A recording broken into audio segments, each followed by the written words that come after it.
tous et bienvenue pour ce nouvel épisode de notre Speakeasy. Bonjour à tous. Ce mois-ci, nous vous proposons un nouveau format. C'est ça, cette année, on aura des invités. De cette façon, vous pourrez également mettre un visage sur nos partenaires qui nous proposent au quotidien les meilleurs investissements possibles. Et ces derniers vous expliqueront avec moi. Et à moi. Oui, t'inquiète pas, hein, Charlotte. Quels sont les avantages et quel est le fonctionnement de ces outils afin de vous constituer un patrimoine en toute sérénité? Et de rester au contact de vos rêves. Ce mois-ci, nous recevons Céline Soulaine, responsable relations partenaires Grand Paris chez Serenissimo Groupe Consultim. Bonjour Céline. Bonjour Céline. Bonjour Charlotte, bonjour Matt. Bienvenue pour cet épisode de notre Speakeasy qui fait le focus sur le LMNP en résidence gérée et la nue propriété. Dans un premier temps, pourrais-tu te présenter et nous parler un peu du groupe Consultim ? Bien sûr, je vous remercie de me recevoir. Je m'appelle Céline Soulaine, je suis responsable relations partenaires Grand Paris et je travaille au sein du groupe Consultim depuis 12 ans. Le groupe a quant à lui été fondé par Benjamin Niquez il y a plus de 25 ans. On comptabilise aujourd'hui plus de 200 collaborateurs et on poursuit avec succès sur une même ambition, proposer aux professionnels du patrimoine et à leurs clients les meilleures solutions en matière d'investissement à sous-jacent immobilier. Historiquement connu pour une offre en location meublée, en résidence gérée, on commercialise également des opérations en nue propriété et en Pinel. Super.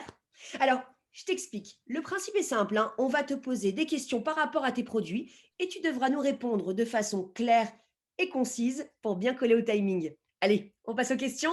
Top chrono. Commençons par le LMNP en résidence gérée. Très bien.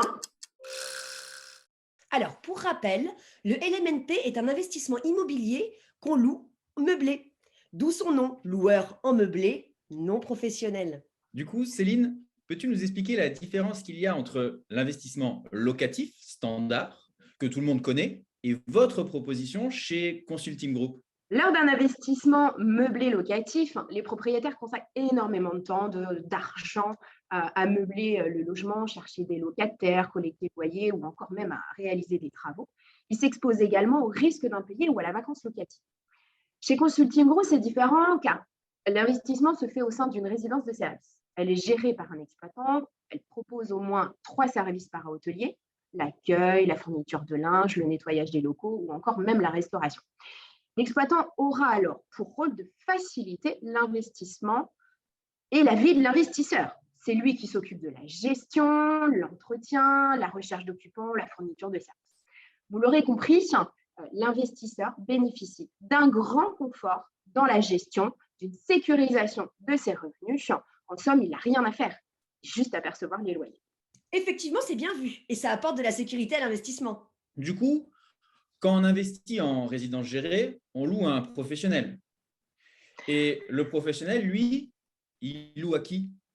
Le locataire est un professionnel. C'est l'exploitant de la résidence. Il loue lui-même le bien à différentes catégories de clients en fonction de la typologie de la résidence. Il peut s'agir d'étudiants, de touristes, d'hommes d'affaires, de seniors ou encore même de personnes âgées nécessitant une aide médicalisée. Très clair, merci. Mais si c'est possible, moi je visualise toujours mieux avec un exemple. Pas de problème, Charlotte. On peut prendre l'exemple de la résidence Steva à Brest. C'est une résidence senior haut de gamme, située en centre-ville, proche de toutes les commodités des commerces, très bien desservie par les transports. Elle dispose de nombreux services, une salle de fitness, une salle de cinéma, un restaurant, même un salon de beauté. Et l'exploitant Steva, c'est l'un des leaders du marché des seniors. Et lui va reverser directement aux investisseurs un rendement de 3,70.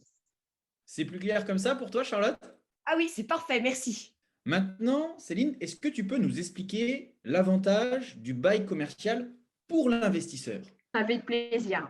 Alors, le bail commercial a généralement une durée minimum de 9 ans jusqu'à 12 ans et même voire plus sur certaines résidences. Il a pour avantage principal d'offrir de la visibilité à la répartition des charges entre l'investisseur et l'exploitant. On parle ici de taxes foncières, de charges de copropriété, de travaux, etc. Sachez que chez Consultim, on commercialise en exclusivité des résidences avec un bail triple net, grâce auquel aucune charge n'est payée par l'investisseur. Elles sont supportées par l'exploitant. Ah oui, bah, ça donne une sacrée visibilité sur les frais à assumer pendant la durée de vie de l'investissement. Et donc, dernière question pour qu'on termine le sujet du LMNP.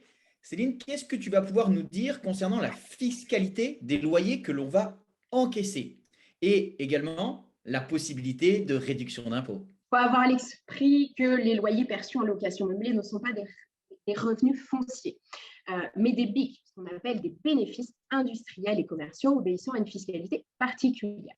L'investissement en LMNP, en résidence gérée, permet de profiter d'une fiscalité avantageuse, soit un dispositif de l'amortissement qui permet une non-fiscalisation des loyers grâce à un mécanisme comptable qui neutralise le résultat, soit on opte pour le dispositif Censi-Bouvard qui, lui, permet de générer une réduction d'impôt de 11% qui s'applique sur le prix de l'acquisition plus les frais de notaire, tout en limitant la fiscalisation sur les loyers, puisque cumulable au régime microbique avec l'abattement des 50%.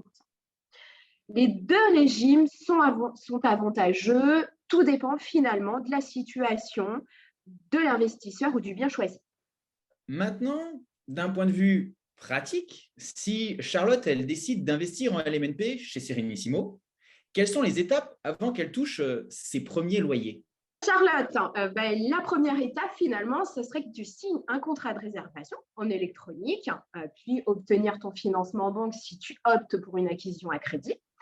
Ensuite, il faudra signer ton acte, un acte authentique chez le notaire ou par procuration. Et après, tu toucheras tes loyers après l'acte, ou quelques mois en fonction de la date de livraison de la résidence et de manière trimestrielle. Mais c'est que je m'y vois déjà, j'achète. Allez, passons maintenant à la nue propriété. Peux-tu, Céline, nous expliquer en quelques mots en quoi ça consiste la nue propriété? Il s'agit de faire l'achat d'une quote-part d'un bien, en général 60% appelé nue propriété. L'autre partie, acquise par l'usufruitier, c'est un bailleur institutionnel qui va louer pendant une durée définie, généralement entre 15 et 20 ans, le bien à un locataire. Il perçoit alors les loyers, supporte les charges, les impôts. Et pendant la durée de ce démembrement de propriété, l'investisseur nu propriétaire ne peut pas jouir de son bien, ne peut pas percevoir de loyer. Par contre, en contrepartie, il n'a aucune charge et aucune fiscalité. À l'issue, le nu propriétaire récupère 100% de la propriété sans frais ni formalité, un bien qu'il a acheté seulement 60%. Il a donc fait une belle économie. C'est donc un investissement immobilier sécuritaire qui ne génère pas de loyer, donc pas de fiscalité. Ok, mais ça va intéresser qui, du coup, la nue propriété? Cette stratégie va intéresser différents profils d'investisseurs, ceux qui possèdent déjà de l'immobilier, puisque l'on peut acheter de la nue propriété à crédit et imputer les intérêts d'emprunt sur d'autres revenus fonciers. Ceux qui souhaitent anticiper la transmission à un enfant à moindre coût, ou encore les expatriés qui bénéficieront à terme d'un pied-à-terre. Mais alors quand je revends à quel prix et à qui? Tout dépend du moment de la revente. Si l'investisseur revend pendant la durée du démembrement, le prix va être calculé sur une grille de valorisation mécanique de la nue propriété. N'importe quel investisseur pourra alors se porter acquéreur et bénéficiera lui aussi à son tour d'une économie sur le prix et sur l'ensemble des avantages sur la durée restante de démembrement, avant de pouvoir récupérer la totalité de la propriété à terme. Si au contraire, je revends après la durée du démembrement, je revends au prix marché, alors même que je l'ai acheté, dans mon précédent cas, à 60% de sa valeur initiale. D'où l'intérêt de bien regarder le prix au mètre carré à l'achat. Ok, mais je vais avoir de la fiscalité sur la plus-value, non? Et non, pas si je revends au terme de démembrement, alors même que j'ai récupéré la pleine propriété de mon bien. La formule retenue pour calculer la plus-value en cas de revente est le prix de vente moins la valeur initiale en pleine propriété et non en nue propriété. Si j'ai revendu 100, on fait 100 moins 100 et non 100 moins 60. Ok, merci. Et tu crois que je pourrais avoir mon petit exemple? Oui, Charlotte préfère quand c'est concret, hein. Oui, avec plaisir. Concrètement, dans le cadre de notre produit Oxygène à Toulouse, on vous propose d'acheter à 63% de la pleine propriété, au cœur d'un quartier privilégié à proximité des commerces, services et loisirs. Et au terme du démembrement, ici dans notre cas, on va être sur du 15 ans, vous serez donc propriétaire en totalité d'un bien acheté 63%. Bon, ben, c'est parfait pour moi. Bon, alors maintenant que nous avons la chance d'inviter nos partenaires sur le Speakeasy, nous vous avons préparé une petite surprise. C'est la question qui fâche. C'est la question que nos spectateurs se posent, mais à laquelle il te sera peut-être difficile de répondre.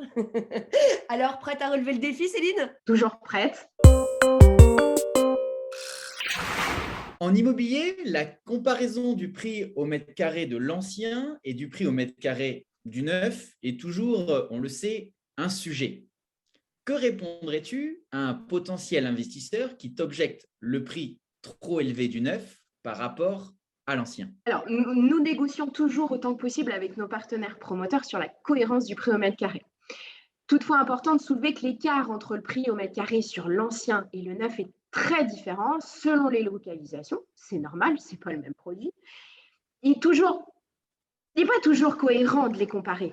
Sur le neuf, notamment, aujourd'hui, c'est compliqué de construire à moins de 4 000 euros du mètre carré parce que vous avez les coûts des matières premières, vous avez les nouvelles législations aussi énergétiques qui ont beaucoup évolué ces dernières années. Bravo, défi relevé. Alors, pour une première question qui fâche, c'est un succès. Merci beaucoup, Céline, d'avoir accepté notre invitation et pour toutes ces informations. Je suis sûre que nos viewers seront d'accord avec moi pour dire que cet échange était riche en enseignements. Reviens quand tu veux. Merci à vous pour votre accueil. À très bientôt pour de super investissements immobiliers avec Consulting. Salut Céline et merci.